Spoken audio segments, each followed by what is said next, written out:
warahmatullahi wabarakatuh. Berjumpa lagi dengan saya yang akan melanjutkan video-video sebelumnya yang telah kita pelajari bersama. Di video sebelumnya kita belajar mengenai teori kepribadian yang dikemukakan oleh tokoh yang bernama Albert Bandura. Nah, pada video kali ini saya akan menambahkan materi yang berkaitan dengan video yang selanjutnya. Sebenarnya masih sama, yaitu kita menggunakan paradigma yang sama, yaitu teori kognitif dalam menjelaskan teori kepribadian. Namun pada kali ini tokoh yang akan kita pelajari adalah menurut Julian Rother. Nah, sebenarnya konsepnya hampir sama, paradigma karena yang digunakan sama dengan tokoh yang sebelumnya. Nah, pada tokoh kali ini Julian Rother itu menganggap bahwa perilaku manusia itu dianggap plastis, sehingga manusia sendiri itu dianggap plastis. Dia menentukan bagaimana dia akan berperilaku. Nah, tentunya di sini kita garis bawahi juga poin yang sama dengan teori yang sebelumnya, bahwa manusia itu dalam berperilaku dipengaruhi oleh faktor internal dan eksternal. Eksternal adalah lingkungannya yang mempengaruhi, kemudian dimodeling apakah saya akan berperilaku demikian. Nah, kemudian itu adalah menjadi faktor internalnya. Nah, oleh sebab itu perilaku manusia ini dipengaruhi oleh dua faktor utama, yaitu internal dan eksternal. Nah, ini sama juga dengan teori yang sebelumnya, yaitu yang dikemukakan oleh Bandura. Selanjutnya, ketika kita belajar suatu kepribadian menurut tokoh tertentu, maka tidak lepas kita juga belajar mengenai biografinya, karena dengan kita belajar biografi ini akan menggambarkan bagaimana tokoh tersebut mengungkapkan konsepnya mengenai suatu teori perilaku. Nah, Julian Rother itu lulus pada tahun 1937, kemudian melanjutkan studinya sampai pada tahun 1941. Nah, di sini Julian Rother itu sudah dikenal memberikan layanan psikologi di salah satu negara, yaitu di kelahirannya, yaitu pada saat Perang Dunia di Ohio State University. Nah, ini bersama dengan George Kelly, sehingga Julian Rother dan George Kelly ini juga merupakan satu ahli yang mempelajari konsep kepribadian yang sama mengenai munculnya tingkah laku manusia. Jadi anggapannya sama, bahwa tingkah laku manusia itu dipengaruhi oleh faktor apa yang ada di dalam dirinya, itulah yang kemudian memicu juga bagaimana perilaku yang akan dimunculkan keluarnya. Kemudian yang menarik di sini adalah dua teori. Nah, meskipun nanti teori George Kelly itu akan kita pelajari pada video yang selanjutnya ya. Nah, namun pada dua teori ini itu yang paling menarik adalah bahwa fokusnya pada hal yang sama, yaitu berkaitan dengan adanya proses kognitif manusia. Nah, ada cara berpikir di sini, berarti ada cara berpersepsi terhadap sesuatu yang ada di lingkungannya, sesuatu yang terjadi di lingkungannya, yang ini kemudian menjadi landasan seseorang itu memunculkan perilaku. Nah, karena kita belajar kepribadian, maka ketika perilaku ini munculnya adalah konsisten dan konstan, maka ini yang menggambarkan bagaimana kepribadian pada seseorang itu. Sehingga kalau kita tarik ya dari awal, bahwa perilaku manusia itu dipengaruhi oleh faktor internal, di mana internal ini adalah salah satunya berupa persepsi ataupun proses kognitifnya, yang menjadi landasan bahwa perilaku manusia itu muncul. Nah, kemudian dasar yang lainnya, Julian Rother menganggap bahwa perilaku ini tidak terjadi di ruang hampa, jadi tidak terjadi begitu saja, namun ada faktor eksternalnya. Nah, namun juga ada kemudian nanti kondisi-kondisi lingkungan, yang juga mempengaruhi terjadinya perilaku, jadi tidak terjadi begitu saja. Kemudian yang kedua adalah seseorang akan terus memberikan reaksi terhadap aspek-aspek eksternalnya. Nah, ini hampir sama dengan yang pertama tadi ya, ada lingkungan eksternalnya yang akan mempengaruhi. Namun, lingkungan eksternal ini juga diproses dulu oleh internalnya, sehingga seseorang akan terus memberikan reaksi sesuai dengan lingkungan eksternalnya dan juga bagaimana lingkungan internalnya yang ada pada dirinya sendiri. Kemudian Ruther, dan sebenarnya sama dengan teori yang sebelumnya yaitu Bandura, itu sepakat bahwa perilaku bisa dipelajari. Nah, itu sebagai dasar ketiga bahwa perilaku manusia itu dapat dipelajari karena tadi ada faktor eksternalnya dari dua dasar yang sebelumnya. Kemudian dasar yang selanjutnya adalah kemudian Ruther menjelaskan bahwa perilaku ini merupakan bagian dari luar dan dalam suatu organisme. Ya, ini sebagai penguatan atau proses-proses kognitif. Nah, ini sebagai faktor internalnya ya dalam menjelaskan perilaku manusia. Nah, oleh sebab itu dari 4 dasar tadi kemudian Ruther itu menjelaskan ada 5 hipotesis dasar yang memunculkan perilaku manusia. Yang pertama adalah manusia berinteraksi dengan lingkungan yang berarti untuknya. Nah, karena di sini ada proses internal, sehingga ketika lingkungan sebagai faktor eksternal itu berarti bagi dirinya dipersepsikan dengan baik, maka perilaku itu akan dimunculkan kembali.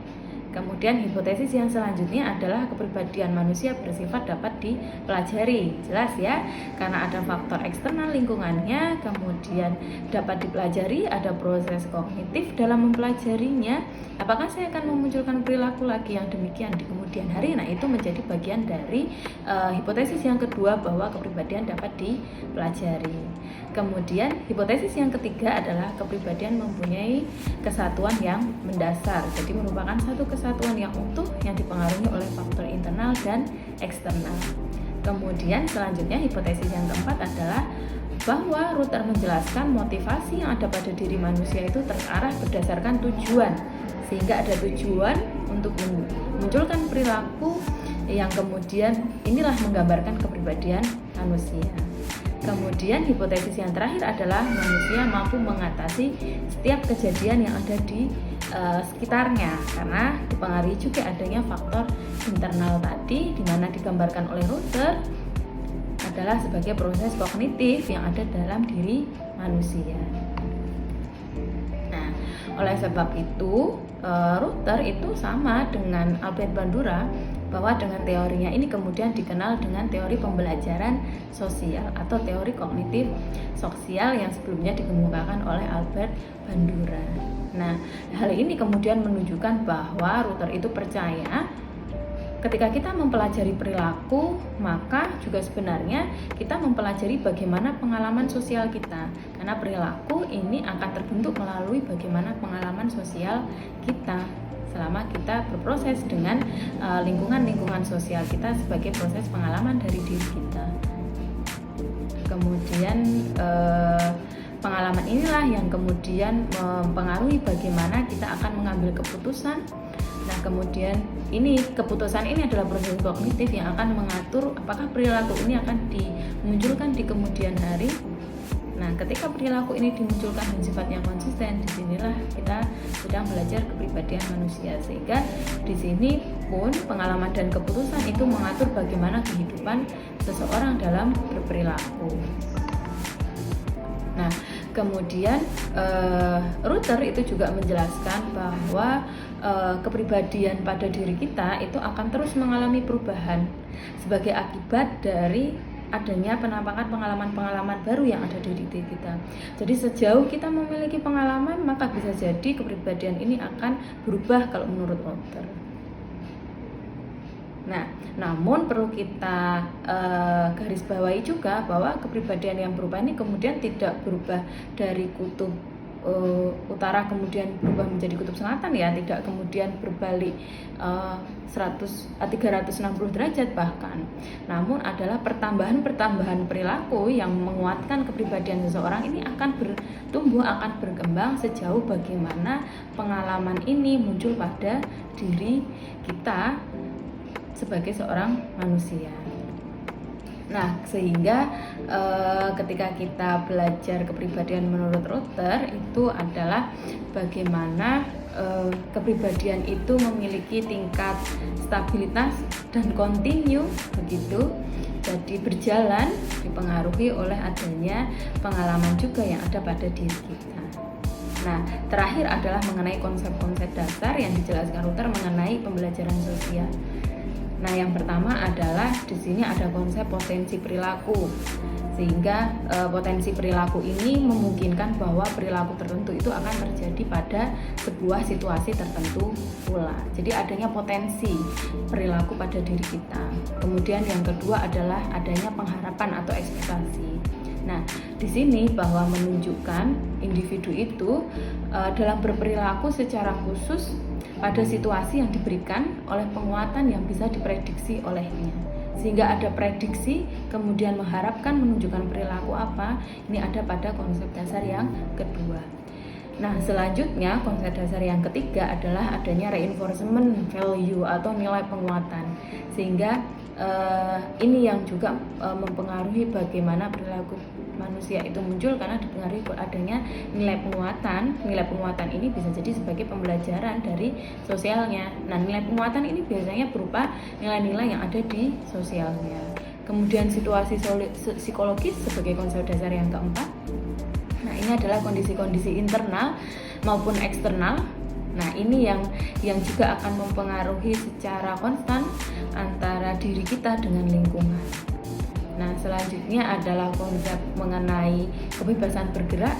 Nah, ini dia, manusia itu plastis, bebas untuk bergerak secara luas sesuai dengan harapannya dan juga menunjukkan bagaimana potensinya dari konsep-konsep yang sebelumnya. Kemudian konsep yang selanjutnya adalah mengenai tingkat tujuan minimal, sehingga ada tujuan yang ingin dicapai ketika seseorang itu menunjukkan perilaku di mana tujuan ini merupakan rangkaian secara terus-menerus yang terjadi pada diri manusia. Nah, terakhir adalah mengenai motivasi perilaku. Selain ada tujuan, ada motivasi perilaku. Nah, sehingga Rother ini percaya bahwa semua perilaku itu memiliki aspek langsung, yaitu diarahkan menuju tujuan tertentu dan juga didasarkan oleh motivasi tertentu untuk mencapai perilaku yang diharapkan sesuai dengan tujuannya. Sehingga harapan, tujuan, motivasi itu menjadi satu kesatuan bahwa manusia itu kemudian menunjukkan perilaku didasarkan juga dengan nilai-nilai yang didapatkannya di eksternalnya. Sehingga sebenarnya memudahkan kita dalam mempelajari teori Rother ini adalah yang pertama mengenai adanya kondisi internal dan eksternal. Bisa jadi internal ini adalah kondisi motivasi dalam dirinya untuk belajar, kemudian konsep-konsep mengenai teori, konsep-konsep mengenai kondisi kognitif yang ada pada dirinya yang mempengaruhi munculnya perilaku. Sedangkan eksternal lebih pada kondisi eksternalnya, bisa berupa pengalaman-pengalaman sosial, value reinforcement yang didapatkan secara sosial. Nah, ini menjadi penguat perilaku manusia itu kemudian muncul di mana sifatnya konstan dan kontinu secara terus-menerus yang juga dipengaruhi oleh pengalamannya. Sekian video saya mengenai materi teori kepribadian menurut Julian Rother. Semoga bermanfaat. Wassalamualaikum warahmatullahi wabarakatuh.